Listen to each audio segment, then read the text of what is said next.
নমস্কার বন্ধুরা, চাকরির পরীক্ষার জন্য খুবই ইম্পর্টেন্ট একটা জিকে ক্লাস। তো দেখুন, কথা না বলে শুরু করছি আজকের প্রথম প্রশ্ন। কোন 1 নম্বর কোশ্চেন, যে আন্টার্কটিকা অঞ্চলে ওজোন স্তরের সবচেয়ে বেশি ক্ষয় হয় কোন সময়ে?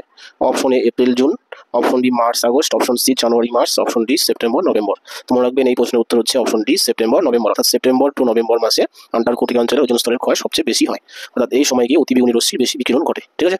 তো 2 নম্বর কোশ্চেন, সিএফসি অতিবেগুনি রশ্মির আঘাতে বিভাজিত হয়ে উৎপন্ন হয় কি? অপশন এ সক্রিয় ফ্লুরিন পরমাণু, অপশন বি সক্রিয় হাইড্রোজেন পরমাণু, অপশন সি সক্রিয় কার্বন পরমাণু, অপশন ডি সক্রিয় ক্লোরিন পরমাণু। তো অ্যান্সার হচ্ছে বন্ধুরা অপশন ডি সক্রিয় ক্লোরিন পরমাণু। 3 নম্বর কোশ্চেন, যে বিশ্ব উষ্ণায়নের ফলে বিংশ শতাব্দীতে সমুদ্রতলে জলের উচ্চতা বেড়েছে কতটুকু? তো অপশন এ 1 থেকে 5 সেমি, অপশন বি 3 থেকে 8 সেমি, অপশন সি 18 থেকে 25 সেমি, অপশন ডি 10 থেকে 10 সেমি।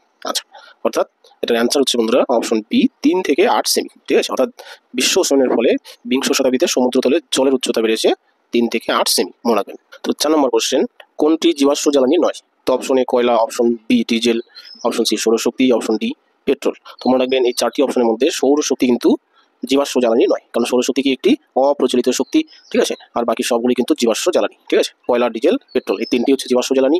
তার মধ্যে কয়লাটা হচ্ছে সবচেয়ে বেশি তাপমূল্য পাওয়া যায়, এটা মনে রাখবেন। 5 নম্বর প্রশ্ন কি বলেছে, মিষ্টি গ্যাস নামে পরিচিত?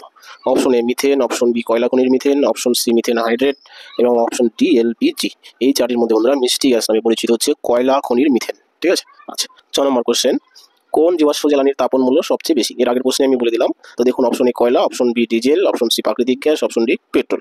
এর মধ্যে বন্ধুরা কয়লা একটি জীবাশ্ম জ্বালানি যার তাপন মূল্য সবচেয়ে বেশি, মনে রাখবেন। 7 নম্বর কোশ্চেন, বায়ু শক্তি সবচেয়ে বেশি ব্যবহৃত হয় কোন দেশে? তোমরা রাখবেন বায়ু শক্তি সবচেয়ে ব্যবহৃত হয় বেশি ভারতবর্ষ, জার্মানি, আমেরিকা ও ডেনমার্ক অপশনে রয়েছে। তো এই ক্ষেত্রে অ্যান্সার হচ্ছে বন্ধুরা জার্মানি। অর্থাৎ জার্মানিতে বায়ু শক্তি সবচেয়ে বেশি ব্যবহৃত হয়, এটা মনে রাখবেন। ঠিক আছে। 8 নম্বর কোশ্চেন কি বলেছে দেখুন, ভারতবর্ষের সবচেয়ে বড় বায়ু শক্তি খামার স্থাপিত হয়েছে কোন স্থানের কাছে? সুরাট, কন্যাকুমারী এবং সাগরদ্বীপ। মনে রাখবেন এর মধ্যে অ্যান্সার হচ্ছে বন্ধুরা কন্যাকুমারী। ঠিক আছে। তামিলনাড়ুর কন্যাকুমারীতে ভারতবর্ষের সবচেয়ে বড় বায়ুশক্তি খামার স্থাপিত হয়েছে। ঠিক আছে। 9 নম্বর কোশ্চেন কি বলেছে, সৌরশক্তি রাসায়নিক শক্তিতে রূপান্তরিত হয় কোথায়? নিচের কোন অপশনটিতে? প্রাণীদেহে, সমুদ্রে, মাটিতে না উদ্ভিদ দেহে? মনে রাখবেন সৌরশক্তি মানে সূর্যের তাপ রাসায়নিক শক্তিতে রূপান্তরিত হয় উদ্ভিদ দেহে, অর্থাৎ অপশন ডি, তাই না? সালোক সংশ্লেষ প্রক্রিয়ায় উদ্ভিদ কি করে? সৌরশক্তিকে রাসায়নিক শক্তিতে রূপান্তরিত করে, মনে রাখবেন অপশন ডি হচ্ছে উত্তর। ঠিক আছে। 10 নম্বর কোশ্চেন কি বলেছে, যে অরুণাচলের রাজধানী কোথায়?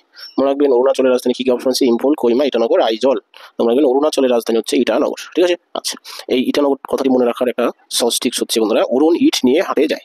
অরুণ ইট নিয়ে হাটে যায়, তাই অরুণাচলের রাজধানী কি? ইটানগর। ইট নিয়ে হাটে যায়, তাই ইটানগর। তো এই হলো আজকের জিকে ক্লাস বন্ধুরা। যদি ক্লাসটি ভালো লাগে থাকে অবশ্যই লাইক, কমেন্ট, শেয়ার করবেন। নতুন বন্ধুরা চ্যানেলটি সাবস্ক্রাইব করবেন। Thank you.